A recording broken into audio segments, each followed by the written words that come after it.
Implementing 5S in housekeeping. First is sorting. Sinort out namin ang mga papel na hindi na gagamitin dito sa graphics area. Sinalansan din namin ng maayos ang mga bond paper, sublimation paper, photo paper, at ang mga pwede pang gamiting papel para paggamitan ng scratch. Minake sure din namin na maayos at malinis ang drawer ng graphics area nang sa ganon maayos itong tignan. Pati na rin ang kabilang drawer ng graphics area ay tinanggalan ng mga kalat at ng mga papel na hindi naman nagagamit. Second is set in order.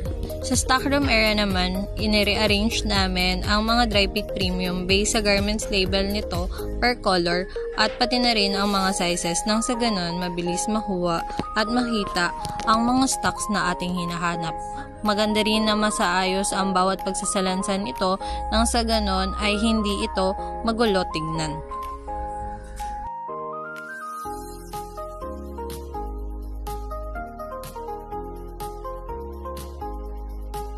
Pangatlo, shine. Pinunasan namin dito sa may selling area ang bawat ng mga countertops. Nang sa ganon, malinis, makintab at maayos itong tingnan kung sakali mang tumingin si customer ng mga design templates na meron tayo. Pinunasan din natin ang mga design booklets na meron tayo nang sa ganon hindi ito maalikabukan.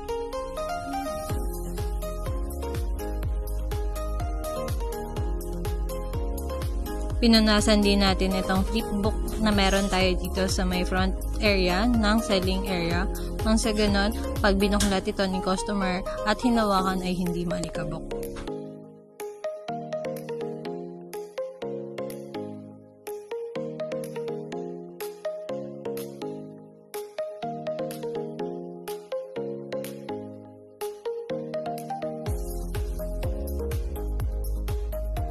Pagkatapos malinisan ng countertop, pinalisan naman natin ang sa may selling area. Sa ganon malinis itong papasukan ni customer. Pagkatapos magwalis ay nagmap naman tayo para masiguradong makintab at malinis tingnan ang bawat sahig. Pagkatapos magwalis at magmap sa labas ay sinunod naman natin ang sa may stockroom area. Pinalisan natin ito nang sa ganon maayos tingnan at malinis ito. Pagkatapos magwalis ay sinunod naman din natin ang pagmamap para magandang tignan ang sahig at makinang. Pang-apat, standardize. Ni-make sure natin na nakasaayos ang bawat display natin sa store alinsunod sa visual execution. Ni-make sure din natin na nakasaayos ang bawat hanger numbering ng mga naka-display.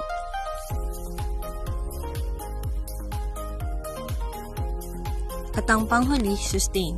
Mine-make sure natin o sinisigurado natin na ang bawat mga kagamitan or display na meron dito sa ating store ay nasa tamang kondisyon.